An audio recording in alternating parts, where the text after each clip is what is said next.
foi a sua relação com a maternidade? Você desejou ser mãe ou não? Como foi essa sua experiência com a maternidade, com o puerpério? Foi fácil?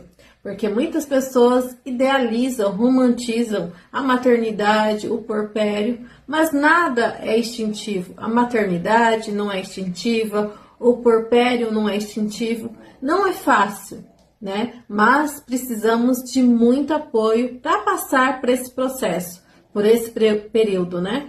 E precisamos falar mais sobre isso, né? Não romantizar mais e falar mais sobre isso.